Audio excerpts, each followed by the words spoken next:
दोस्तों, जापान के साथ भारत के रक्षा संबंध पिछले कुछ समय में काफी ज्यादा मजबूत हुए हैं। मौजूदा अंतर्राष्ट्रीय समीकरण और चीन के साथ जापान के बढ़ते विवाद को देखते हुए जापान और भारत एक दूसरे के प्राकृतिक साथी बन जाते हैं। दोनों देश न कि केवल क्वाड जैसे अंतर्राष्ट्रीय संगठन में एक साथ मिलकर चीन के खिलाफ काम कर रहे हैं, वहीं पर अब दोनों देश रक्षा के क्षेत्र में भी तकनीक को लेकर साझेदारी करने की शुरुआत करना चाहते हैं, जिसके तहत आज सबसे बड़ी खबर निकलकर सामने आई है। दरअसल दोस्तों, भारत और जापान के संबंधों से इस वक्त की सबसे बड़ी खबर ये निकल कर आ रही है कि भारत जापान के साथ सबमरीन की तकनीक को लेकर साझेदारी करना चाहता है, जिससे भारत को जापान की तरफ से विश्व स्तरीय डीजल अटैक सबमरीन की टेक्नोलॉजी दी जाएगी, जिसका इस्तेमाल भारत अपने 12 सबमरीन बनाने की योजना में कर सकेगा, जो कि चीन को काउंटर करने के लिए काफी ज्यादा महत्वपूर्ण है। वहीं पर हाल ही में जापान ने भारत को अपना यूनिकॉर्न स्टेल्थ एंटीना सिस्टम देने का फैसला किया था, जो कि भारतीय युद्धपोत की क्षमता को पहले के मुकाबले काफी हद तक बढ़ा देगा। इससे भारतीय नौसेना के युद्धपोत युद्ध लड़ने के मामले में और ज्यादा शक्तिशाली बन जाएंगे। साथ ही अब भारत जापान के साथ मिलकर और ज्यादा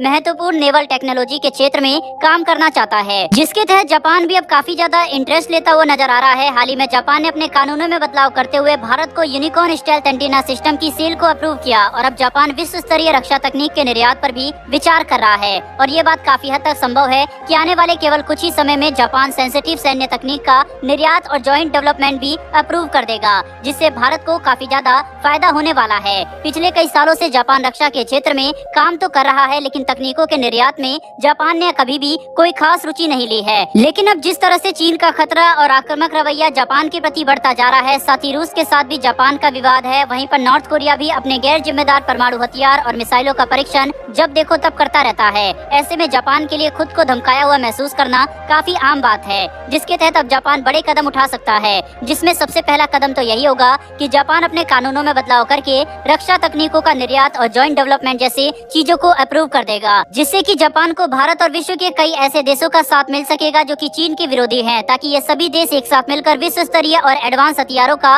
निर्माण कर सके, जो कि चीन के खिलाफ एक डेटरेंट के तौर पर काम करेंगे। इसीलिए भारत अब यूनिकॉर्न सिस्टम के बाद जापान के साथ मिलकर सबमरीन तकनीक के क्षेत्र में मिलकर काम करना चाहता है। हालांकि भारत जापान के साथ मुख्य तौर पर मटेरियल और बैटरी मैनेजमेंट सिस्टम जैसी तकनीकों के क्षेत्र में भी काम करना चाहता है, लेकिन कई ऐसी तकनीक है जो कि थोड़ी सेंसिटिव है। ऐसे में जापान के लिए इतनी महत्वपूर्ण और एडवांस तकनीक को लेकर भारत के साथ काम करने में थोड़ा समय लगेगा, ताकि वे अपने देश में राजनीतिक हालातों को ठीक करके एडवांस डिफेंस सेल्स की प्रक्रिया को शुरू कर सके। लेकिन ये बात तो तय है कि आने वाले कुछ साल भारत और जापान के संबंधों के लिए काफी अहम होने वाले हैं। वहीं इस पर चीन की काफी कड़ी नजर रहने वाली है। बहरहाल बढ़ते हमारी दूसरी खबर की तरफ, और ये खबर भारत और यूएई की तरफ से निकलकर सामने आ रही है, जिसके तहत अब एक नई रिपोर्ट निकलकर सामने आई है और इस बात का खुलासा किया गया है कि इस साल भारत और संयुक्त अरब अमीरात का द्विपक्षीय व्यापार 88 बिलियन डॉलर को भी पार कर जाएगा, जो कि दोनों देशों के संबंधों के लिए अब तक की सबसे बड़ी उपलब्धि है। सबसे बड़ी बात तो यह है कि ये खबर तब निकलकर सामने आ रही है जब संयुक्त अरब अमीरात के विदेश मंत्री भारत में मौजूद हैं, जो कि भारत के 2 दिवसीय दौरे पर हैं, जिसके दौरान दोनों देश पहले से ही अपने द्विपक्षीय संबंध और कूटनीतिक साझेदारी को लेकर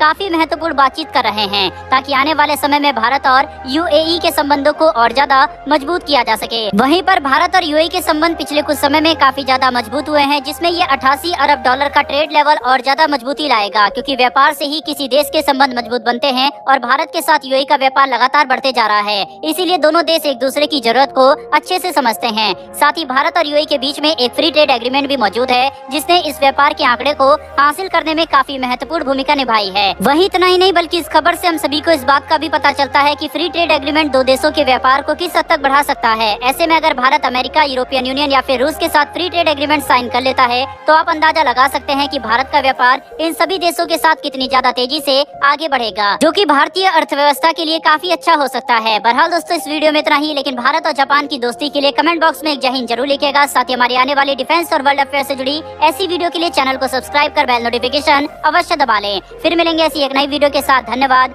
जय हिंद।